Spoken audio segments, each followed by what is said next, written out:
ശ്രീനാരായണ ഗുരുദേവന്റെ പ്രസക്തി ലോകം മുഴുവൻ ഇപ്പോൾ ചർച്ച ചെയ്തുകൊണ്ടിരിക്കുകയാണ്. നമുക്കറിയാം, വത്തിക്കാനിൽ വരെ ഗുരുദേവന്റെ കീർത്തനങ്ങൾ അവിടെ ആലപിച്ചതാണ്. അപ്പോൾ എത്രത്തോളം പ്രാധാന്യമുണ്ടെന്നുള്ളതാണ് നമ്മളിപ്പോൾ തിരിച്ചറിയുന്നത്. നമ്മുടെ സ്വാതന്ത്ര്യ സമരത്തിലും ഗുരുദേവന് വലിയൊരു പങ്ക് ഉണ്ടല്ലോ. ആദ്യം തന്നെ ഗുരുദേവന്റെ ആ സ്മരണയ്ക്ക് മുമ്പിൽ ഊപ്പുകളോടെ നമുക്ക് ചർച്ച ആരംഭിക്കാം. ശ്രീനാരായണ ഗുരുദേവന്റെ സ്വാതന്ത്ര്യ സമരത്തിലെ പങ്ക് എന്തായിരുന്നു എന്ന് ചോദിച്ചാൽ എനിക്ക് തോന്നുന്നില്ല. അത് ഞാൻ പലരോടും ചോദിച്ചുകൊള്ളാണ്ട് പറയുകയാണ്. ചോദിച്ചതിൻ്റെ സാഹചര്യമുണ്ട്, ഞാൻ പുറകെ പറയാം. ഗുരുദേവനെ കുറിച്ച് ശരിക്കും പഠിച്ചവരും അറിഞ്ഞവരും പോലും ഒരു പക്ഷേ ഒരു മിനിറ്റ് ആലോചിച്ചിട്ട് മറുപടി പറയാൻ തുടങ്ങുകയുള്ളൂ.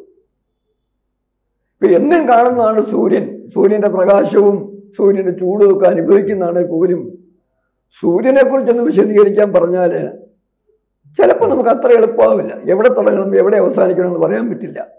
അത്തരം ഒരു പ്രഭാവമാണ് ഗുരുദേവൻ്റെ. ഈ ചോദ്യം ഷാർപ്പായിട്ട് സെന്ററായിട്ട് എൻ്റെ മനസ്സിൽ ഉദിച്ചത് എനിക്ക് തോന്നുന്നത് 2021 22 സ്വാതന്ത്ര്യദിന പ്രസംഗത്തിൽ പ്രധാനമന്ത്രി നരേന്ദ്രമോദി ഒരു വാചകം പറഞ്ഞു. ഇന്ത്യൻ സ്വാതന്ത്ര്യ സമരത്തിൽ ശ്രീനാരായണ ഗുരു, സ്വാമി വിവേകാനന്ദൻ തുടങ്ങിയവരുടെ പങ്കിനെ ഓർമ്മിപ്പിച്ചുകൊണ്ടാണ് ആ പ്രഭാഷണം, അന്നത്തെ ആ സ്വാതന്ത്ര്യ പ്രഭാഷണം നരേന്ദ്രമോദി നടത്തുന്നത്. 2021 21 22 എനിക്ക് നല്ല കൃത്യമായ ഓർമ്മയില്ല. ഏതായാലും ആ 2 വർഷങ്ങളിലൊന്നിലാണ്. കാരണം ആ നമ്മുടെ 75 വർഷം ആയതിൻ്റെ പേരിലുള്ള അമൃത ഭാരത കാലഘട്ടവും ഒക്കെ തുടങ്ങുന്നതിന് അതിൻ്റെ പശ്ചാത്തലമുണ്ട് അവിടെ. ഇത് കേട്ട് കഴിഞ്ഞപ്പോൾ സത്യം പറഞ്ഞാൽ എനിക്ക് തന്നെ അതിനെക്കുറിച്ച് വലിയ അറിവില്ലായിരുന്നു.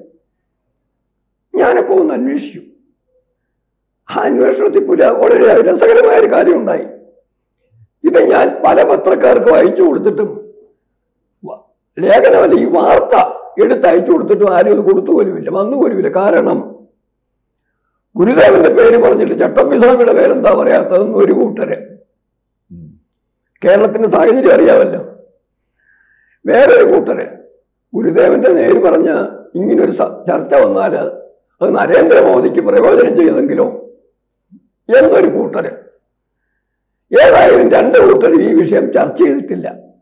ഒരാഴ്ചക്കുള്ളിൽ ഞാനൊരു ലേഖനവും എഴുതി അയച്ചു. അതും അത്യാവശ്യം ആരും പ്രസിദ്ധീകരിച്ചില്ല. അവസാനം ഞാൻ 1 വർഷം കഴിഞ്ഞ് ഞാൻ പോലും മറന്നിരുന്നപ്പം ഒരു പത്രം അത് പ്രസിദ്ധീകരിച്ചു. എൻ്റെ പുസ്തകത്തിൽ ഞാൻ ചേർത്തിട്ടുമുണ്ട്. ഇനി ഞാൻ കാര്യത്തിലേക്ക് വരാം. ഈ സ്വാതന്ത്ര്യ സമരം എന്ന് പറഞ്ഞാൽ, അല്ലെങ്കിൽ സ്വാതന്ത്ര്യം സമ്പാദിച്ചത് എന്ന് പറയുമ്പം, ഗാന്ധിജി 1915 ശേഷം ഭാരതത്തിൽ വന്നു. 20 ഒരു ഖിലാഫത്ത് നടന്നു. സമരം നമ്പർ 1, സമരം നമ്പർ 2 നിസ്സഹകരണ ഉപ്പ് സത്യാഗ്രഹം ഒക്കെ 1930 അതായത് 10 വർഷം കഴിഞ്ഞ്. 3 അടുത്ത 10 വർഷം കഴിഞ്ഞപ്പോഴത്തേക്ക് ഒരു ക്വിറ്റ് ഇന്ത്യ സമരവും. 3 സമരം: അഹിംസ, ഉപവാസം, വെള്ളം കുടിക്കാതിരിക്കുക. ഇതൊക്കെ എന്നിട്ട് അവസാനം ഗാന്ധിയെ പോലും നിശബ്ദനാക്കിക്കൊണ്ട് മറ്റേ ഇവരുടെ പേരും പറഞ്ഞിട്ട് ഇതായിരുന്നു സ്വാതന്ത്ര്യ സമരം, ഈ കുടുംബക്കാരാണ് ഇത് മേടിച്ചു തന്നത് എന്നൊക്കെ പറഞ്ഞ ചരിത്രത്തിന് വേറെ ഉണ്ട്. പക്ഷെ ഇവിടെ നമ്മൾ മനസ്സിലാക്കേണ്ടത് അങ്ങനെ ആയിരുന്നിട്ടില്ല. അധിനിവേശം എന്ന് തുടങ്ങിയോ എവിടെ തുടങ്ങിയോ അവിടെയൊക്കെ പ്രതിരോധവും ഉണ്ടായിട്ടുണ്ട് ഭാരതത്തിൽ. അധിനിവേശം ഉണ്ടായത് നമുക്കറിയാം. പലയിടത്തും പല സന്ദർഭങ്ങളായിട്ടാണ്, വടക്കും കിഴക്കും തെക്കും പടിഞ്ഞാറും ഒക്കെ.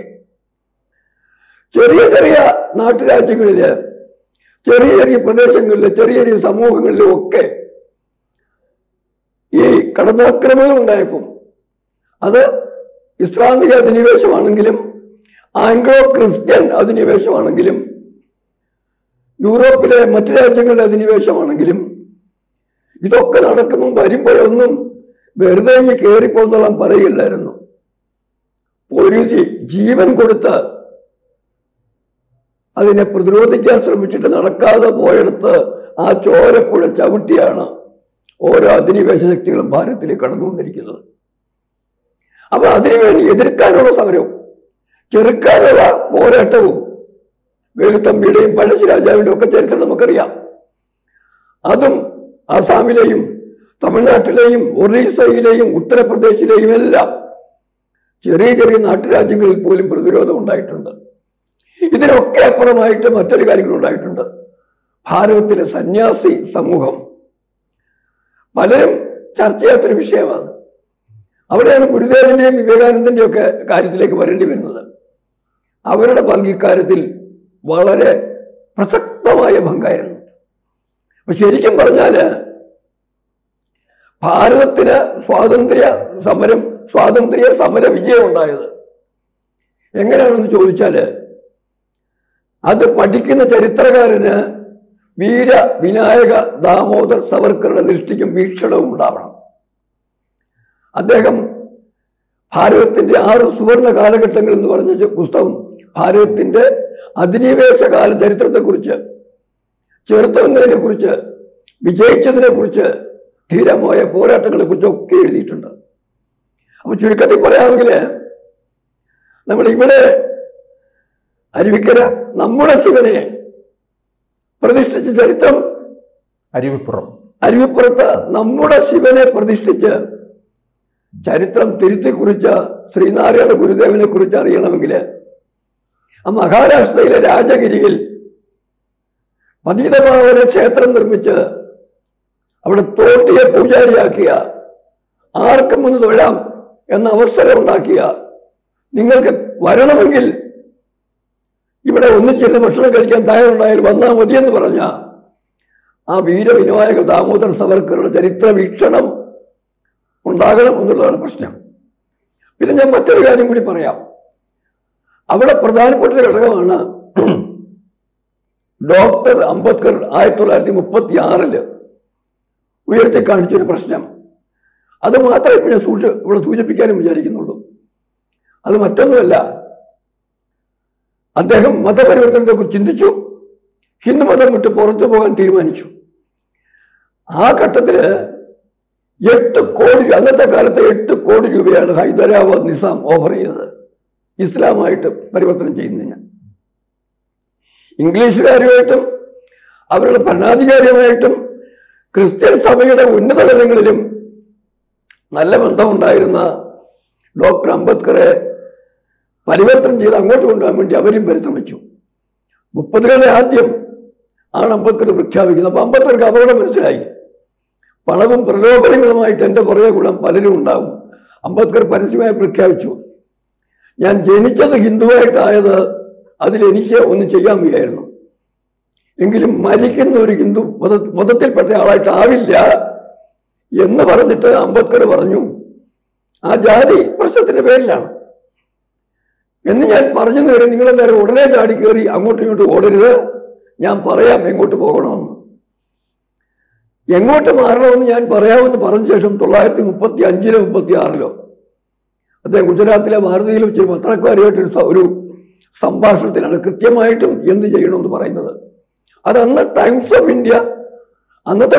ഇന്ത്യ ആ വാർത്ത പ്രസിദ്ധീകരിച്ചിട്ടുണ്ട്. അംബേദ്കർ പറഞ്ഞു ഇതാണ്, ഈ രാജ്യത്തെ അധസ്ഥിത സമൂഹം ഇസ്ലാം മതത്തിലേക്ക് പരിവർത്തനം ചെയ്താൽ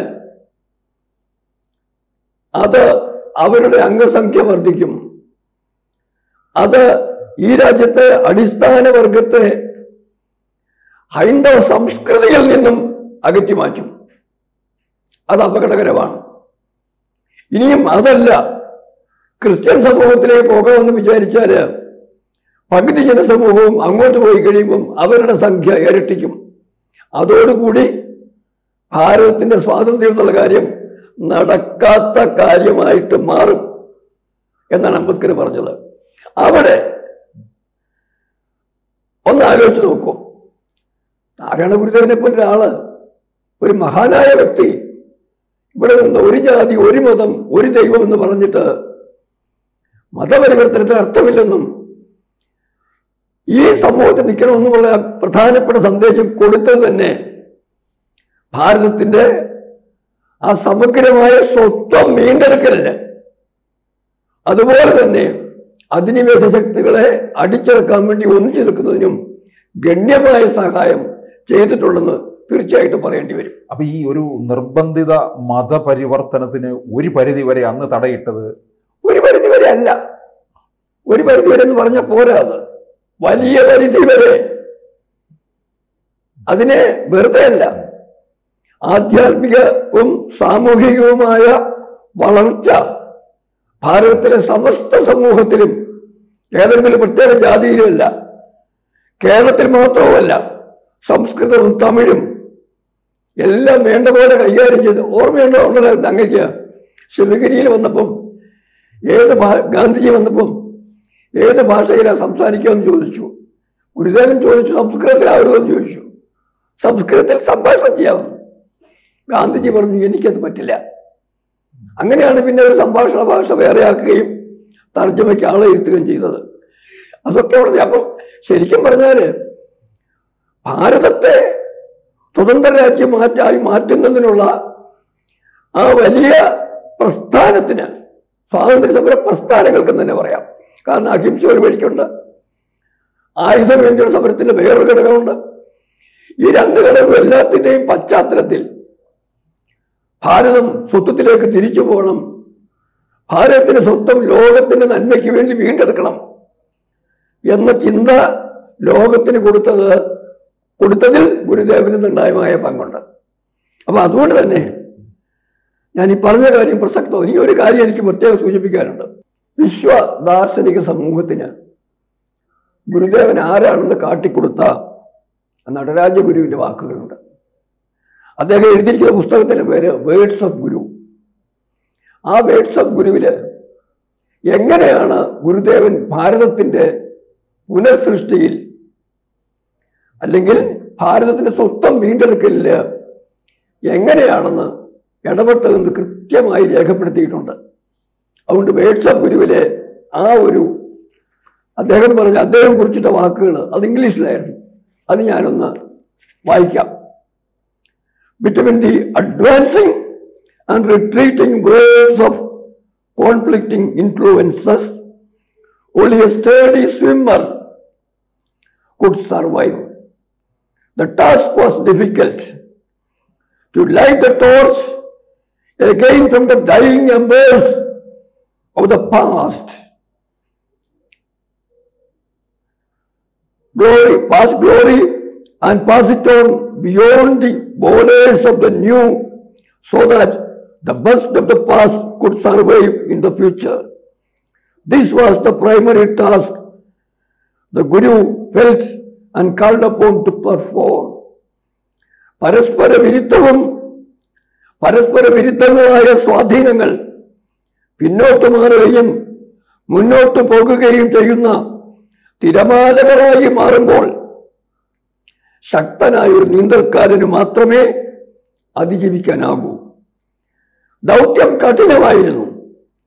മഹത്തായ ഭൂതകാലത്തിന്റെ എരിഞ്ഞടങ്ങിയ വെണ്ണീറിൽ നിന്ന് വീണ്ടും പന്തം കൊളുത്തി ആ ശ്രേഷ്ഠതയെ ഭാവിക്ക് ഉതകും വിധം പുതിയ കാലത്തിന്റെ അതിരുകൾക്കപ്പുറം പകർന്നു നൽകുക, അതാണ് ചെയ്തു തീർക്കുവാനുള്ള അടിസ്ഥാന ദൗത്യമായി തന്നെ ഏൽപ്പിച്ചെന്നാണ് ഗുരു തിരിച്ചറിഞ്ഞത്. എന്ന് പറഞ്ഞാൽ